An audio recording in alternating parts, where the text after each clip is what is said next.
이상하게 이 시를 묵상할 때면 막 가슴이 이렇게 울컥울컥하고 그래요. 오늘 시편 강의 9번째 시간입니다. 오늘은 시편 30편 1절로 12절. 우리 집 잘 짓세, 우리 집 잘 짓세 라는 제목입니다. 오늘 설교 제목은 찬송가 204장 후렴구에서 따왔어요. 잘 짓고 잘 짓세, 우리 집 잘 짓세, 만세 반석 위에다. 뭐 하자고요? 우리 집 잘 짓세. 예수님께서 산상수훈, 마태복음 7장 그 산상수훈의 결론에 이 말씀을 하셨어요.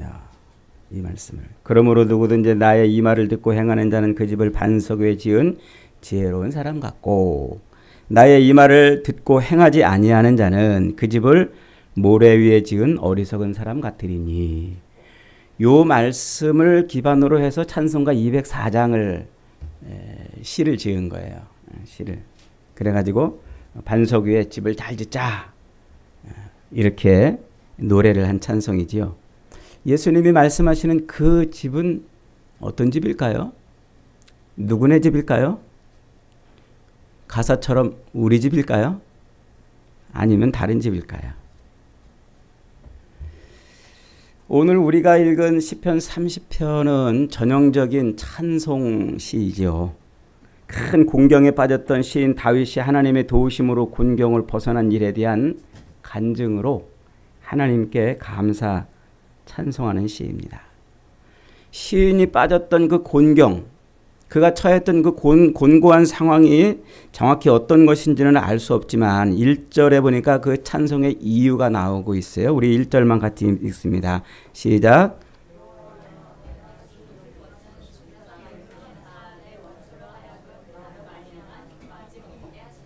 주께서 나를 끌어내서 내 원수로 하여금 나로 말미암아 기뻐하지 못하게 하셨기 때문에 찬송하는 거예요. 주께서 나를 그 어딘가에서, 그 수렁에서 끌어내어서 내 원수로 하여금 기뻐하지 못하게 하셨기 때문에 찬송한다. 그러니까 다윗이 처한 그 곤경은 지금 누군가로부터 심한 반대나 혹은 조롱이나 혹은 멸시를 당하고 있는 상황, 그런 상황에서 건져진 것임을 알 수가 있습니다.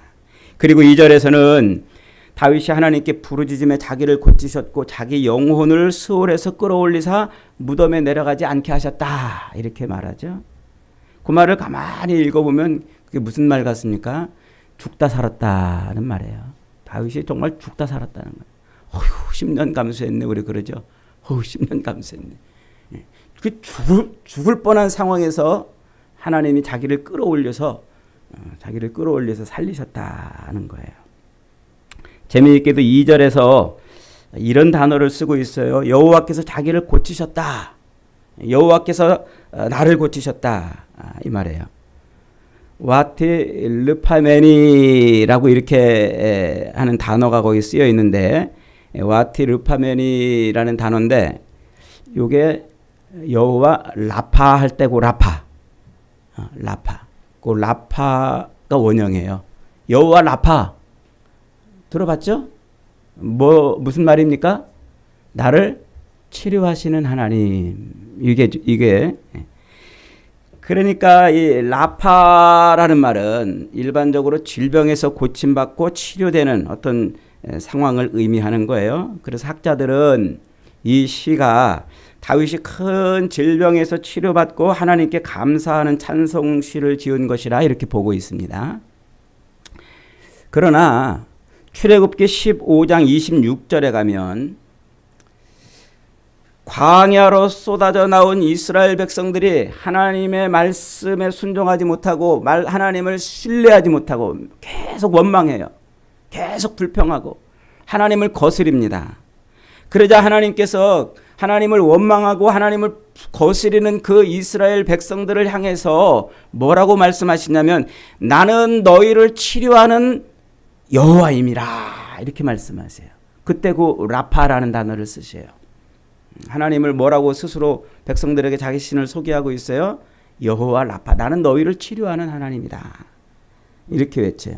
그래서 이 라파라는 단어가 그냥 일반적으로 쓰일 때는 질병에서 고침받고 치료되는 것을 의미하지만 이것이 여호와라는 말과 함께 쓰일 때는 죄에서 건짐받는다 이런 뜻이에요. 하나님을 거스르는 죄, 불순종한 죄, 원망과 불평하는 그 죄에서 건짐받는 그런 죄에서 건져내실 때 하나님이 여호와 라파 이렇게 쓰신단 말이죠.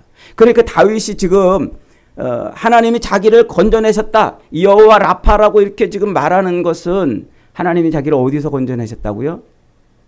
질병이 아니라 죄악에서 지금 건져내셨다. 그래, 어떤 죄 때문에 다윗이 아주 죽을 뻔한 거예요. 그것 때문에 대적들한테 둘러싸여가지고 조롱당하고 멸시당하고 그것 때문에 아주 그냥 죽을 뻔한 그런 상황을 하나님이 어떻게 하신 거예요? 거기서 건져내셨다 이 말이죠. 그래서 지금 다윗은 하나님이 자기 아픈 질병을 치료하셨으니까 감사하고 찬송하자 백성들에게 이렇게 외치는 것이 아니라 자기를 어떤 죄에서, 그 불신앙의 죄에서, 자기를 하나님을 거스르던 그 죄에서 건져내셨으니까 우리 찬송하자 이렇게 지금 외치고 있는 거예요. 자기를 그 어떤 죄에서 하나님이 건져내셨으니까, 그러니까 함께 찬송하자, 그의 거룩하심을 기억하며 감사하자 이렇게 노래를 하고 있다는 거지요. 그것을 더 분명하게 확증하는 표현이 5절입니다. 5절 같이 한번 읽습니다. 시작. 그의 노염은 잠깐이요 그의 은총은 평생이로다. 저녁에는 울음이 깃들일지라도 아침에는 기쁨이 오리로다. 그의 노여움은 하나님 앞에 지은 그 죄로 인한 하나님의 진노지요. 그 진노는 잠깐, 하나님께 받는 그 진노는 잠깐이지만 그로 말미암아 그 죄에서 건져진 은혜는 뭐라고요? 평생이다. 그러니까 다윗이 하나님 앞에 지금 무슨 죄를 지음으로 인해 하나님의 진노를 산 거예요. 진노를. 그로 인해서 아주 큰 고통에 빠졌고 그것 때문에 큰 곤경에 처한 것이죠. 자기 죄로 인해 큰 고통과 곤경에 처해서 어쩔 줄 모르고 있다가 2절에서처럼 내 하나님이여 내가 주께 부르짖음에 나를 고치셨다. 하나님 앞에 엎드려 기도했더니 하나님이 자기를 그 죄에서 건지셨다. 이렇게 노래하고 있는 겁니다. 무슨 죄인지 정확히 모르겠지만 자기로 인해서 하나님의 진노가 임한 거예요. 하나님의 노여움이. 그래서 그것 때문에 자기 주변의 대적들이 자기를 대적하고 자기를 비난하고 조롱하는 그런 곤경에 처해졌는데 거기서 어떻게 하셨다고요? 하나님은 거기서 건지셨다. 죄도 용서하시고 그 곤경에서 건지셨다. 그래서 하나님의 진노는 잠깐이요 그 은혜는 평생이라고 노래하고 있는 거예요. 저녁에는 울음이 깃들일지라도 아침에는 기쁨이 올 거라는 거죠. 그 죄 용서함의 그 감격과 기쁨으로 지금 다윗은 충만해 있는 거예요. 그러면서 이제 6절부터는 자기 간증이 나오고 있어요. 자기 간증.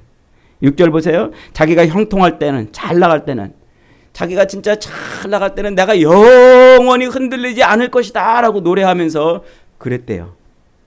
그런데 어떻게 해요? 하나님이 그 얼굴을 가리시니까, 그 은혜를 살짝 거두시니까 금방 근심에 빠졌다고 고백을 하고 있는 거예요. 여러분 그래요. 우리도 보세요. 우리 믿음 좋을 때는 얼마나 진짜 뭐든지 다 할 것 같잖아요. 믿음이 좋을 때는 못할 게 없을 것 같고 뭐든지 다 할 것 같은데 금방 다운돼 가지고 내가 왜 이렇게 사나 절망하고 좌절할 때가 얼마나 많습니까? 하나님이 은혜를 거두시면요, 그 얼굴을 살짝 가리시기만 하면요, 우리는 정말 별 볼 일 없는 인생이라는 거예요. 그래서 어떻게 했다고요? 다윗이 금방 또 하나님 앞에 엎드려 기도했다고요. 하나님, 내가 무덤에 내려가면 어떻게 주를 찬송하겠으며 주의 진리를 선포할 수 있겠습니까? 하나님, 내가 이대로 죽으면, 이대로 내가 절망해서 죽으면 그럼 어떻게 하나님의 영광을 선포하겠습니까? 주님, 내게 은혜를 베풀어서 나를 도와주세요. 그렇게 기도했더니 또 하나님이 또 자기를 또 도우셨다는 거예요. 그래서 나의 슬픔이 변하여 춤이 되게 하시며 나의 베옷을 벗기고, 즉 회개할 때 입었던 그 옷을 벗기고 기쁨으로 띄우셨다. 이렇게 말합니다. 그렇게 하신 이유가 뭐라고요? 12절에요. 이는 잠잠하지 아니하고 내 영광으로 주를 찬송하게 하시려고 그랬다. 입을 벌려서, 내 입을 벌려서 하나님의 영광, 쉐키나, 독사, 헬라어로 독사라고 그랬죠. 하나님의 하나님 되심을 드러내는 거라고 그랬죠. 우리로, 나로 하나님의 하나님 되심을 드러내게 하려고 하나님이 또 기도하니까 또 다시 회복시켜줬다. 그래서 마지막 절에 여호와 나의 하나님이여 내가 주께 영원히 감사하리로다. 이렇게 끝을 맺고 있습니다. 다윗이 지금 무슨 죄에서 건진받은 것일까요? 그가 지은 죄가 무엇이고 그가 처한 상황이 지금 뭘까요? 그가 어떤 죄를 졌길래 하나님이 진노를 부으시고 그것 때문에 거의 죽을 뻔하다가 회개하니까 건짐 받았다고 그러는데 도대체 그 죄가 무엇이고 그 사건이 무엇일까요? 오늘 그 단서가 되는 말씀이 바로 오늘 시편 32편 표제에 붙어 있습니다. 우리 표제를 다시 한번 읽어볼까요? 시작. 다윗의 시 곧 성전 낙성가. 다윗의 시 곧 성전 낙성가. 성전 낙성가라는 말이 뭐죠? 낙성가라는 말이 뭐예요? 건물이 완성이 되고 그 완성된 걸 인해서 축하하고 노래하는 것을 낙성가 이렇게 말해요. 그러니까 성전 낙성가라는 건 뭐예요? 성전을 완공해 놓고 그 성전을 인해서 그 완공한 성전을 하나님께 돌려드리며 노래를, 축하의 노래를 부르는 것을 성전 낙성가 이렇게 말을 해요. 그런데 사실 다윗은 평생 성전을 짓고 싶어서 몸부림치고 안달을 했던 사람입니다. 그러나 정작 자신은 그 성전을 짓지 못해요. 성전 지을 준비를 다 끝내놨는데 자기 어린 아들 그 솔로몬이 연약한 것 같아서 저것한테 맡기면 되겠나 싶어가지고 자기가 다 준비를 해요. 그래서 철공도를 모아서 철 재료를 준비하고 석공도를 모아서 석재를 준비하고 목공도를 불러다가 백향목을 다듬어서 성전 지을 재료를 다 준비해 놨어요. 근데 하나님이 뭐라고 그러세요? 야, 넌 전쟁에서 피를 많이 흘렸기 때문에 네 손으로는 성전 지을 수 없다. 그래서 성전 짓는 영광이 누구에게로 돌아갑니까? 그 아들 솔로몬에게 돌아가요. 그런데 정작 다윗은 성전을 짓지 못해요. 그런데 다윗은 정작 성전을 짓지 못했는데 지금 이 다윗의 시 그래놓고 여기다 성전 낙성가라고 이렇게 지금 표제를 붙인 이유가 뭘까요? 이 표제가 나중에 붙었다는 거예요. 다윗이 붙인 표제가 아니라는 말이죠. 이 시의 표제는 지금 다윗이 붙인 게 아니고 누군가 그 이후에 누군가가 이 시를 보고 이거 성전 낙성가야 이렇게 해서 표제를 붙였다는 말이에요. 왜 이 시에다가 성전 낙성가라는 표제를 붙여놓은 것일까요? 그것이 오늘 이 시에서 노래하고 있는 바로 그 큰 죄에서 빠졌던 그 사건, 큰 죄에 빠져서 하나님의 진노와 징계를 인해서 고통당하다가 건져진 바로 그 사건을 말하고 있는 거예요. 그 사건이 뭘까요? 사무엘하 24장 1절 이하에 보면 이런 사건이 나와요. 1절에 보니까 여호와께서 다시 이스라엘을 향하여 진노하사 저희를 치시려고 다윗을 격동시키사 가서 이스라엘과 유다의 인구를 조사하라 하신지라. 그래요. 역대상 21장은 다윗을 격동시킨 것이 하나님이 아니고 사탄이라고 토를 달아놨어요. 그러니까 하나님께서 하나님의 뜻을 이루시려고 사탄을 쓰고 있는 겁니다. 그래서 어떻게 했다고요? 다윗을 막 충동했어요. 야, 너 가서 너 인구 조사해. 응? 네 이스라엘 백성들의 인구가 얼마인지 빨리 조사해. 이렇게 다윗을 충동했더니 다윗이 어떻게 했다고요? 인구 조사를 실시했다고요. 인구 조사를.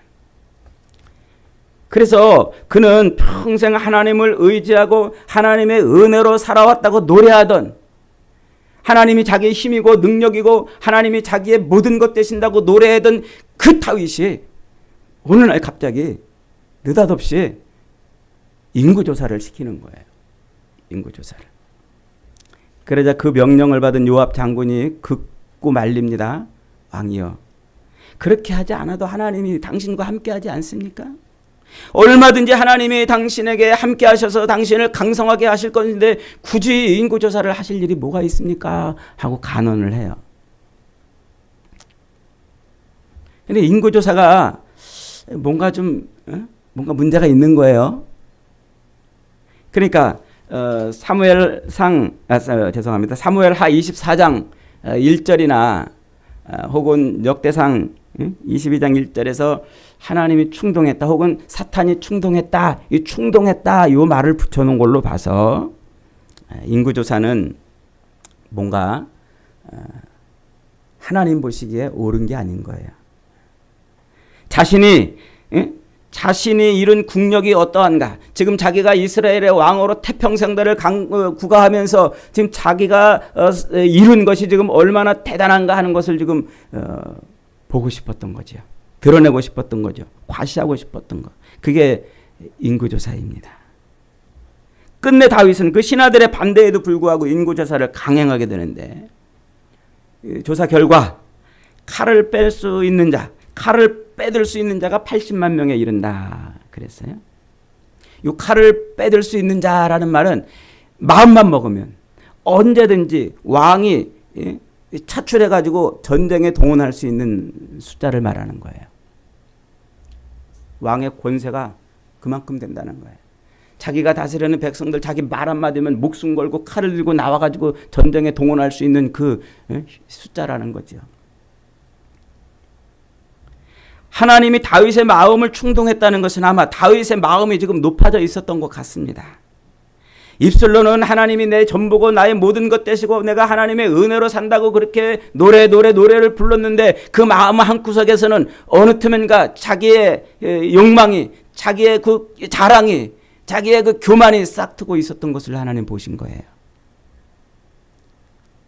다윗이 하나님을 의지하면서 떠나 자신의 권력을 과시하고자 하는 그 욕망에 사로잡혀 있었던 것이죠. 그게 다윗의 인구조사입니다. 그런데 그 인구조사의 결과를 받고서는 갑자기 다윗이 왕이여, 인구조사를 해봤더니 칼을 뺄 수 있는 자가 80만이다. 그 결과를 딱 보고 봤더니 갑자기 다윗이 무슨 마음이 들었는지, 아이고 내가 잘못했구나. 내가 하나님 앞에 지금 죄를 졌구나. 깨달아요. 그래서 사무엘하 24장 10절에 보니까 이렇게 자기 죄를 고백합니다. 다윗이 백성을 조사한 후에 그의 마음에 자책하고 다윗이 여호와께 아뢰되 내가 이 일을 행함으로 큰 죄를 범하였나이다. 하나님, 내가 인구조사를 한 것으로 인해서 하나님 앞에 죄를 졌습니다. 여호와여, 이제 간구하옵나니 종의 죄를 사하여 주시고 내가 심히 미련하게 굴었으니 나를 용서해 주세요 하고 기도해요. 그렇게 자신의 잘못을 깨닫고 하나님 앞에 엎드린 거죠. 그러나 때는 이미 늦었어요. 하나님께서 그 다윗의 그 행위를 보시고 하나님이 다윗을 징계하시기로 작정하셨어요. 그리고 선지자 갓을 보내가지고 3가지 징계안을 다윗에게 제시하게 합니다. 왕이여, 하나님이 당신의 행위를 보시고 당신을 징계하신다고 합니다. 셋 중에 하나 고르세요. 첫째, 이스라엘 땅에 7년 동안 기근이 드는 것입니다. 둘째, 당신이 대적에게 석 달 동안 쫓겨다니는 겁니다. 셋째, 이스라엘 땅에 3일 동안 온역이, 전염병이 퍼지는 겁니다. 여러분 같으면 몇 번 고르시겠어요? 첫째, 7년 동안 기근이 임하는 거예요. 다윗은 왕이 되기까지 십수년을 도망다니면서 배를 골았던 사람이에요. 기근이 뭔지를 아는 사람이에요. 배고픔이 뭔지를 아는 사람이에요. 다윗은 또 사울의 칼날을 피해서 도망다니고 쫓겨다니던 그 긴 세월 동안 도망다니는 세월이 뭔지를 알았던 거예요. 석 달 동안 자신 없었어요. 하나님, 내가 사람들의 손에 휘둘리는 것보다 하나님의 손에 휘둘리는 게 낫겠습니다. 그래서 몇 번을 골라요? 3번을 골라요. 3일 동안 전염병이 퍼지는 거예요. 간단하잖아요. 3일 동안 전염병 퍼지면 그 정도야 뭐 감당할 수 있지 않겠나. 결국 그날 아침부터 이스라엘 전역에 온역이 퍼졌고 3일 만에 그 전염병으로 7만 명이 죽습니다. 단 3일 만에 7만 명이나 죽습니다. 이때 다윗도 함께 온역을 앓았는지 기록에 나와 있지는 않습니다만 결국 다윗은 그것 때문에 하나님 앞에 엎드려 회개하죠. 사무엘하 24장 17절에 보니까 다윗이 이 백성을 치는 천사를 보고 곧 여호와께 아뢰어 이르되 나는 범죄하였고 악을 행하였거니와 이 양무리는 무엇을 행하였나이까 청하건대 주의 손으로 나와 내 아버지의 집을 치소서. 그래도 양심이 있었나 봐요. 자기 죄 때문에 3일 만에 7만 명이라는 사람들이 죽어나가니까 왕으로서 그래도 양심이 있었는지 하나님, 내가 지은 죄 아닙니까? 왜 내 죄 때문에 내 백성들이, 저 양떼들이 저렇게 고통을 당합니까? 차라리 저를 죽이세요. 내 아버지 집과 저를 치세요. 그렇게 엎드려 회개하죠. 그러자 엎드려 그렇게 회개하자 선지자 갓이 또 등장합니다. 그래서 다윗에게 그러죠.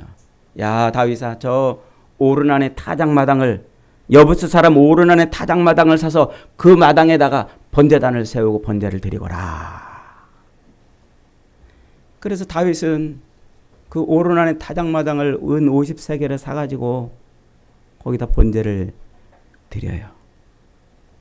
그러자 하나님의 진노가 멈췄다는 거예요.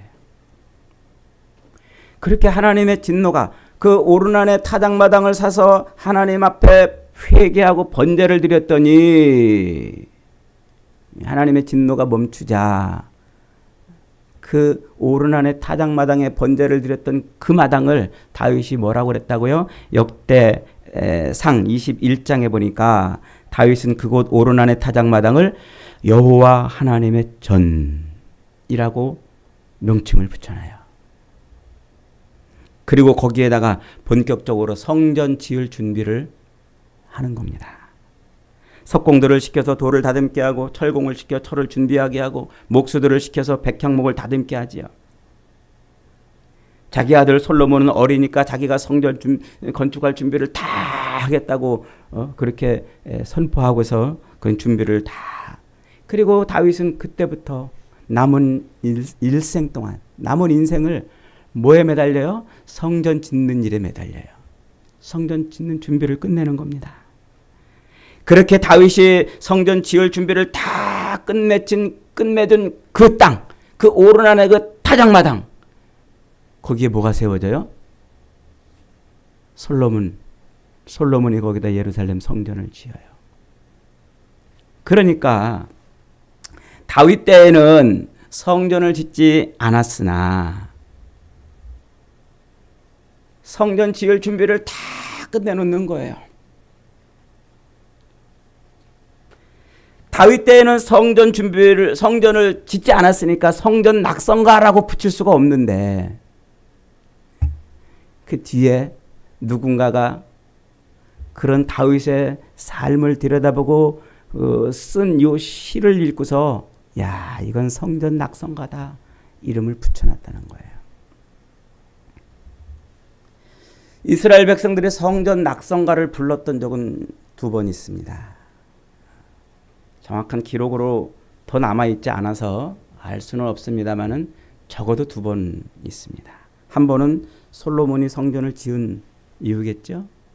솔로몬이 성전을 짓고 성전 낙성가를 불렀어요. 그 다음은 언제일까요? 그 다음은 이스라엘 백성들이 바벨론에게 붙잡혀서 포로로 끌려가요. 그래서 70년 세월을 보내고 다시 돌아옵니다. 그래서 BC 516년에 수룹바벨 성전을, 그 솔로몬 예루살렘 성전이 무너졌던 그 자리에 수룹바벨 성전을 세우죠. 그리고 성전 낙성가를 불렀습니다. 그러니까 오늘 이 시편 30편은 요 시가 성전 낙성가로 불려졌다면 아마 이 두 번째 솔로몬 때 아니라 바벨론이 포로에서 돌아와서 성전을 세워놓고 부른 노래라 이렇게 볼 수가 있겠어요. 유다 백성들이 하나님 앞에 죄를 짓고서 하나님의 진노를 받아서 70년 바벨론 포로 생활하다가 그 진노가 풀어지자 돌아왔습니다. 그리고 성전을 짓습니다. 그렇게 지은 성전을 바라보면서 이 시편 30편을 읽으면서 하나님 앞에 성전 낙성을 했다는 거죠.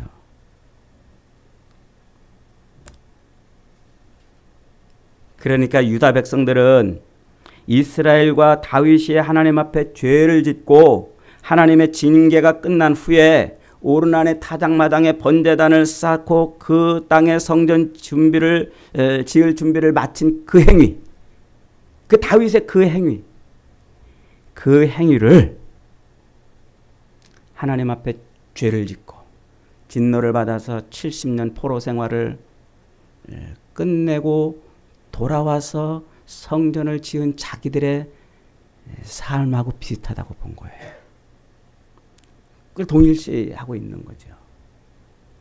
그래서 아직 성전을 짓지 않았는데도 불구하고 다윗이 지은 그 시를 성전 낙성가라고 부를 수 있었던 겁니다. 그러니까 바벨론 포로에서 돌아온 유다 백성들은 오늘 시편 30편을 어떻게 해석한 거라고요?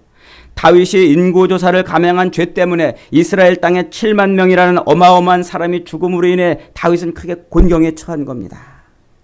백성들이 다윗을 향해서 당신의 죄 때문에 이렇게 됐노라고, 당신의 죄 때문에 내 가족이 죽었고 애꿎은 백성들이 죽었노라고 다윗을 향해 손가락질하고 비난의 화살을 쏩니다. 요즘 말로 말하면 탄핵의 심판대에 올려놓고 물러가라고 그런 것이겠죠. 다윗은 그때 심경이 어땠을까요? 죽을 맛이었을 겁니다. 죽을 맛. 얼마나 힘이 들었는지. 그러니까 양심이 요만큼 있었는지, 하나님 내가 지은 죄인데 왜 백성들이 저렇게 고통을 당합니까? 차라리 날 죽여주세요. 이렇게 기도했던 거예요.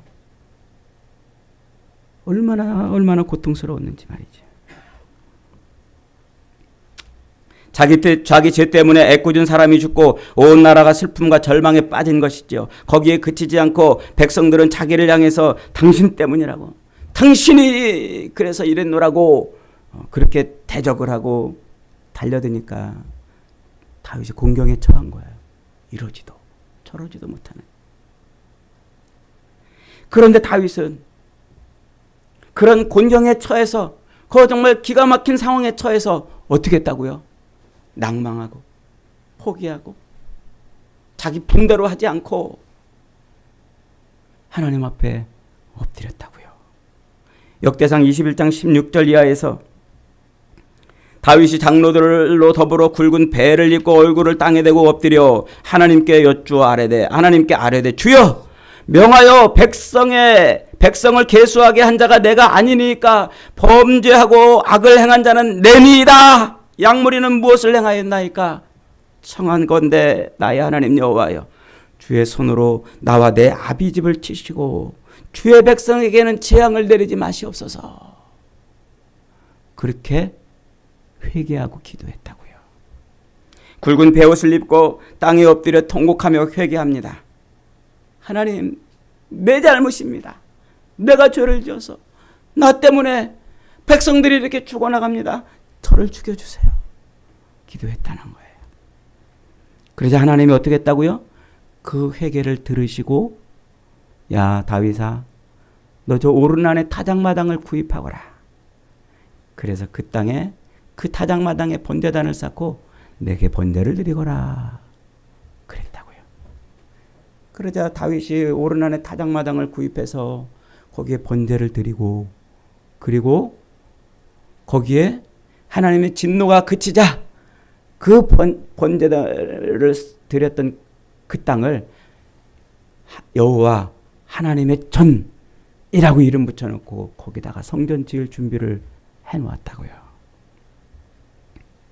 지금 유다 백성들은 하나님의 진노로 바벨론의 포로로 잡혀갔던 자신들이 그 진노로 끌려간 그 바벨론 땅에서 절망하지 않고 좌절하지 않고 우리가 왜 이렇게 되었나 돌아보면서 우리의 죄 때문에 그렇게 되었구나. 하나님, 우리가 죄를 지어서 이렇습니다. 우리가 하나님 앞에 불충했습니다. 하나님의 말씀대로 살지 못했습니다. 우리를 불쌍히 여기세요. 우리를 긍휼히 여겨주세요. 기도했더니 하나님이 어떻게 하셨다고요? 그들을 그 진노에서 건지사 70년 뒤에 다시 돌아오게 하셨다고요. 돌아오게 하셨다. 그렇게 70년 만에 하나님의 진노에서 벗어나 70년 만에 돌아와서 그들이 뭐 했다고요? 성전을 지었단 말이에요. 성전을. 인구조사 죄 때문에 죽을 뻔했다가 회개하고 다시 살아나서 성전을 짓는데 나머지 인생을 쏟아부었던 다윗처럼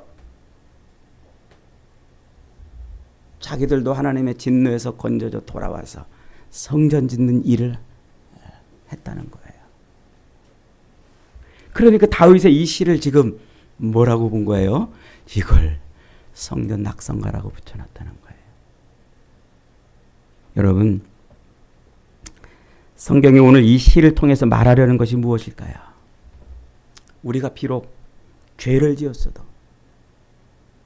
우리가 비록 죄를 지어서 하나님의 진노 가운데 있다 할지라도 하나님 앞에 엎드려 회개하면 하나님이 용서해 주신다는 거예요. 하나님이 우리를 다시 회복시켜 주신다는 거예요. 그 죄에서 우리를 건져주시고 통회하고 자복하는 자를 외면치 않으시고 그를 다시 일으켜 세워주신다는 겁니다. 그리고는 눈물로 엎드려 회개하던 그 자리에 하나님의 성전을 세우는 인생이 되게 하신다는 거예요. 오늘 유다 백성들이 본 것이 바로 그것이고 오늘 성경이 우리에게 말하려는 게 바로 그거예요.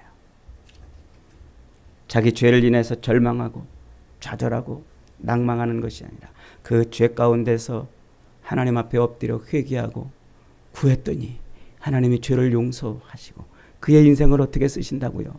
성전을 짓는 일에 쓰시는 인생이 되게 하신다고요. 여러분, 성전이 뭘까요? 성전은 하나님의 임재의 처소입니다. 거룩하신 하나님은 더럽고 악한 죄에 빠진 우리를 만나시기 위해서 하나님의 거룩한 제사가 드려지는 성전을 세우게 하셨어요. 더럽고 악한 죄에 빠진 우리를 직접 만나실 수가 없어서 하나님은 우리의 죄를 먼저 씻으시기 위해서 성전을 세우시고 그 성전에서 번제를 드려 모든 죄를 용서하신 다음에 우리를 만나주시는 거예요.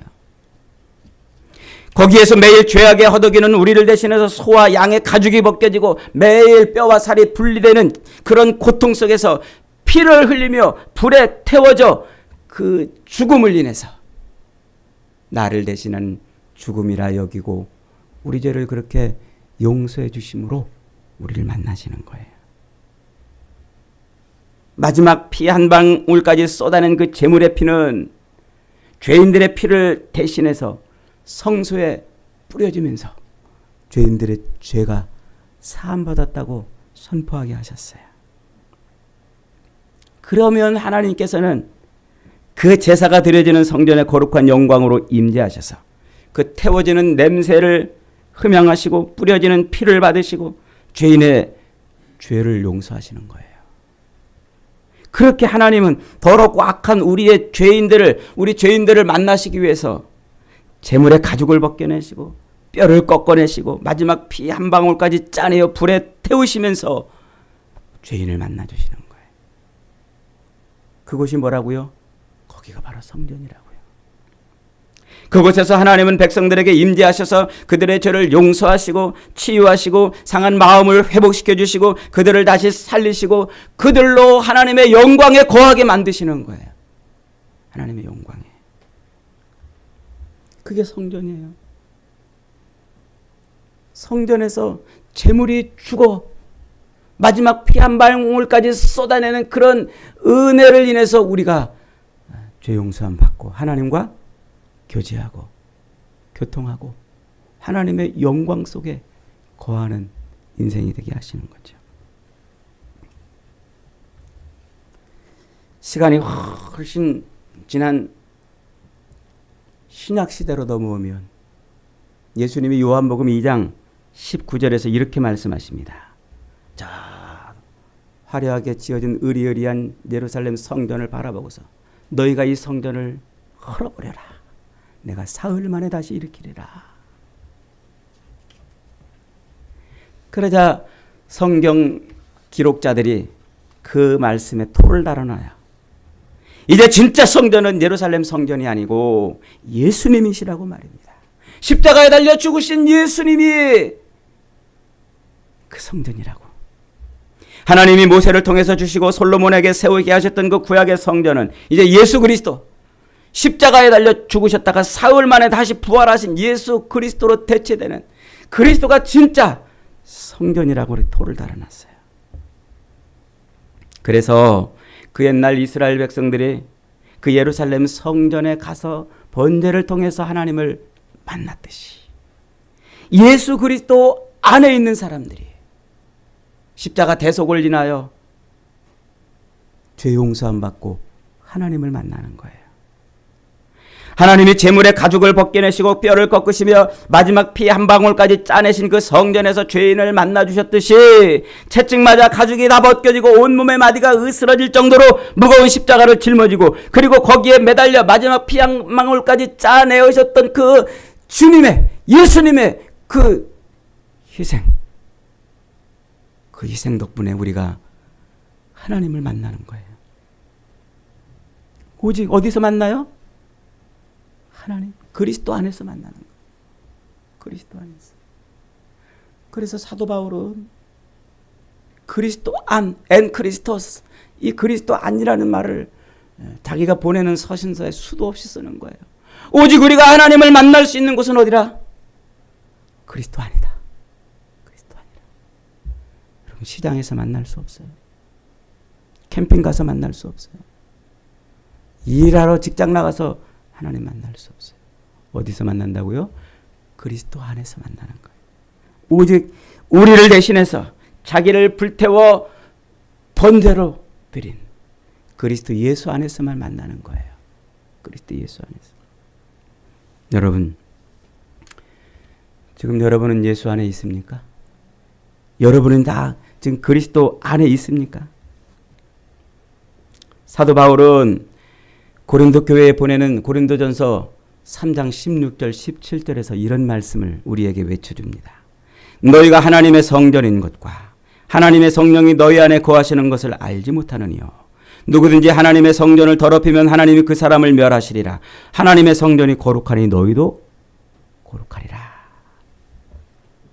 예수 그리스도 십자가에 달려서 나의 죄를 용서하시기 위해서 번제로 드려진 그 예수 그리스도를 아멘 하고 믿을 때 그때 우리는 어디에 들어간다고요? 그리스도 안에 들어가는 거예요. 그때 우리는 모든 죄를 용서받으면 그로 인하여 우리가 뭐가 된다고요? 하나님의 성전이 된다고요. 그래서 십자가에 달려 죽으신 예수를 아멘하고 고백할 때 내 안에 성령이 훅 하고 들어오시는 거예요. 부활하신 예수님이 요한복음 20장에서 제자들을 만나서 첫 번째로 행하신 행위가 바로 그거 아닙니까? 제자들이 모여있는 그 방 안에 들어가셔가지고 숨을 내쉬며 가라사대 성령을 받아라. 십자가에 달려 죽으신 예수를 자기 구주로 고백하는 사람에게 뭐가 들어간다고요? 하나님의 영이 들어가서 그가 뭐가 된다고요? 하나님의 전 성전이 된다고. 성전이요. 그 옛날 백성들의 죄를 용서해 주시기 위해서 임재하셨던 그 예루살렘 성전, 이스라엘 백성들을 만나 주셨던 그 예루살렘 성전, 하나님의 긍휼과 자비가 임하던 바로 그 성전이 그리스도 예수 안에 있는 저와 여러분으로 바뀐다는 거예요. 저와 여러분으로. 하나님의 긍휼과 자비가 임하던 그 성전이 바로 저와 여러분이라는 거예요. 여러분 예수 그리스도 안에 있습니까? 십자가에 달려 죽으신 예수님을 믿으십니까? 안 믿으시는 것 같아요. 십자가에 달려 죽으신 그 그리스도를 여러분의 구주로 믿으십니까? 그러면 우리는 어디에 있다고요? 그리스도 안에 있게 되고, 그리고 우리가 하나님이 거하시는 성전이 된다는 거예요. 그래서 우리는 뭐 하는 사람이라고요? 성전 짓는 사람들이라요. 성전 짓는. 사도 바울은 텐트 메이커였어요. 장막 짓는 사람이죠. 그는 큰 죄인이었습니다. 하나님 앞에 정말 말할 수 없는 죄인이었어요. 스데반을 돌로 쳐 죽이는 그 자리에서 자기가 증인으로 선서를 했어요. 그는 예수 믿는 사람들을 잡아서 죽이고 감옥에 쳐 넣는 일에 앞장을 섰습니다. 사도행전 8장 3절은 그를 예수 믿는 사람들을 옥에 넘기고 교회를 잔멸하던 사람이라고 소개해주고 있습니다. 그런 씻을 수 없는 죄악 가운데 있던 그 사울을 예수님이 만나주셨어요. 그를 품으셨습니다. 그리고 그 더럽고 악한 죄악에서 건져주셨습니다. 그리고 평생 텐트 메이커, 장막 지으면서 먹고 사는 그 인생을 어떤 인생으로 바꿔주셨다고요? 성전 짓는 인생으로 바꿔주셨다고요. 장막 짓고 더럽고 악한 죄에서 빠져 살던 그 인생을 성전 짓는 사람으로 바꿔놓으셨어요. 그래서 그는 담에색 도상에서 예수를 만난 그 순간, 그 이후부터 자기의 모든 삶을 성전 짓는 일에 매진해요. 성전 짓는 일. 그 성전 짓는 일을 위해서 장막을 지으면서 말이죠. 그렇게 그는 남은 인생을 성전 짓는 사람으로 살아갑니다. 가는 곳마다 복음을 전하고 교회를 세우고, 그리고 그리스도 예수를 자기 구주로 고백하는 그 사람들에게 너희는 성전이라, 성전으로 잘 지어져 가라 권면하고 부탁합니다.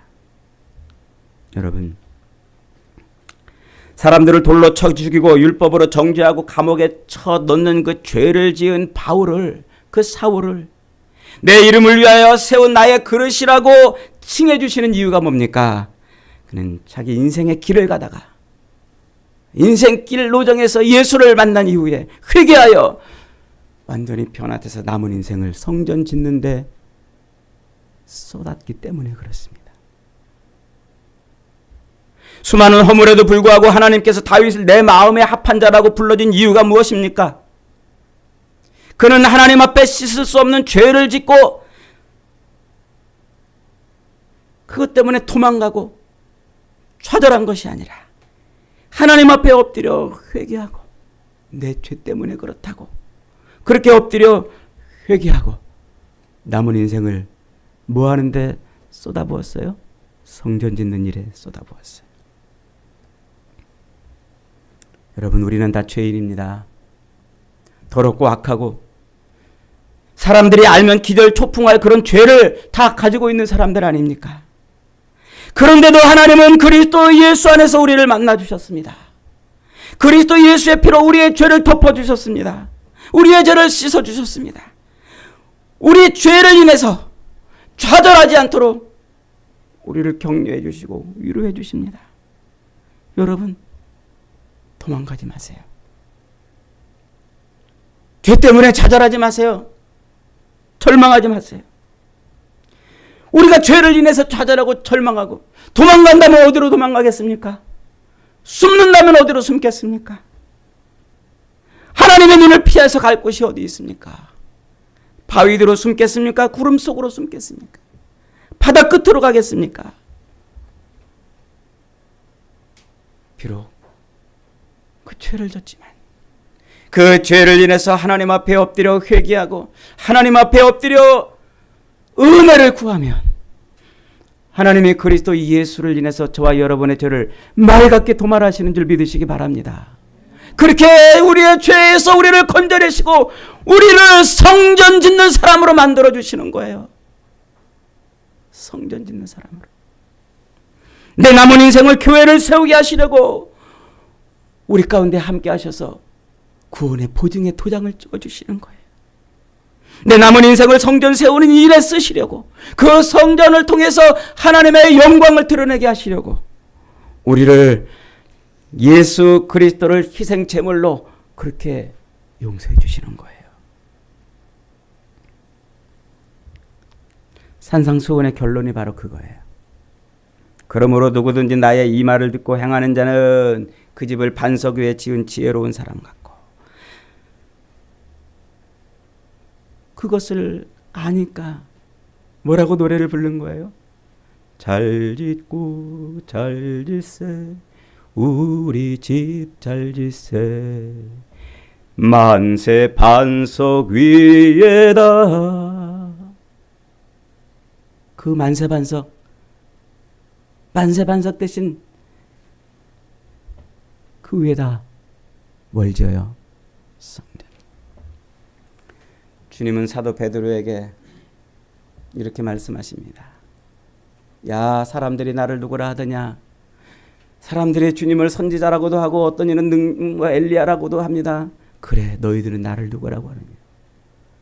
주는 그리스도시요 살아계신 하나님의 아들입니다. 바요나 시몬아, 네가 복이 있도다. 네 반석 위에 내 교회를 세우리라. 우리의 이 고백 위에 주님은 교회를 세우십니다. 예수 그리스도가 나의 구주시고 그분이 우리의 왕이심을 고백하는 그 고백 위에 주님이 교회를 세우시는 줄 믿으시기 바랍니다. 그래서 우리는 성전으로 아름답게 지어져 가야 돼요. 매일매일 아름다운 성전으로 우리는 지어져 가야 돼요. 평생 동안 우리의 남은 인생을 성전 일에 쏟아 부어야 돼요. 우리를 부르신 그 주님의 크신 은혜를 인해서 우리는 남은 인생을 교회를 짓는 일에 쏟아 부어야 돼요. 다윗의 말처럼 하나님의 징계는 잠시입니다. 당시에는 고통스럽고 슬프나 그 징계는 지나가는 것입니다. 그러나 하나님이 베푸시는 은총은 평생 우리의 삶을 채우실 겁니다. 눈물의 밤이 지나고 기쁨의 아침이 오도록 하실 것입니다. 여러분, 죄를 인해서 절망하고 좌절하고 도망갈 궁리하지 마십시오. 피할 궁리하지 마세요. 숨을 궁리하지 마세요. 십자가의 제물로 그리스도를 세워주시고 그 그리스도를 믿는 믿음을 인해서 우리의 모든 죄를 맑게 도말해 주시고 우리를 성전 짓는 사람 만들어 주십니다. 우리를 하나님의 집 짓는 사람으로 만들어 주시는 거예요. 그래서 우리도 그렇게 노래 불러야 돼요. 잘 짓고 잘 짓세 우리 집 잘 짓세. 하나님의 성전 지어야 돼요. 하나님의 교회 지어야 돼요. 내 자신도 하나님이 거하시는 멋진 성전으로 늘 지어져 갈 뿐만 아니라 지금 옆에 있는 우리의 성도들을 함께 아름다운 교회로 멋지게 지어 가야 되는 것이 오늘 저와 여러분의 삶인 줄 믿으시기 바랍니다. 제가 오늘 주보 칼럼에다가 제 심경을 조금 적어놨어요. 예수님께서 승천하시면서 남긴 그 마지막 지상 명령을 이루기 위해 하나님이 우리를 부르신 줄 믿습니다. 다시 뜁시다. 죄로 어두워진 이 세상에서 생명길 하나님 아버지께로 가는 그 길을 비춰주는 빛을 소풍교회가 비출 수 있도록 다시 한번 뛰십시다. 우리는 아직 기회가 많습니다. 아직 해가 지지 않았습니다. 아직 문이 닫히지 않았습니다. 하나님이 아직 우리를 버리지 않았습니다. 최선을 다해서 저와 여러분이 그리스도 예수를 힘입어서 엎드려 구하고 기도하고 엎드려 은혜를 구하면 저와 여러분을 들어서 주의 성전을 세우는 그런 인생으로 쓰실 줄 믿습니다. 남은 인생 그렇게 쓰임 받으십시다. 죄가 많은 곳에 은혜가 많다는 이 말씀의 위로를 받아 오늘 저와 여러분이 그렇게 열심히 하나님의 진노 가운데서 용서함 받고 남은 인생을 평생 성전 짓는데 몰두했던 다윗처럼 하나님의 긍휼로 용서함 받고 남은 인생을 성전 짓는 일에 몸부림쳤던 사울처럼 저와 여러분도 그렇게 쓰임 받는 복된 인생들 다 되시고, 그래서 날마다 우리의 입술에서 성전 낙성가가 울려 퍼지는 인생들이 다 되시기를 주님의 이름으로 축복합니다. 아멘.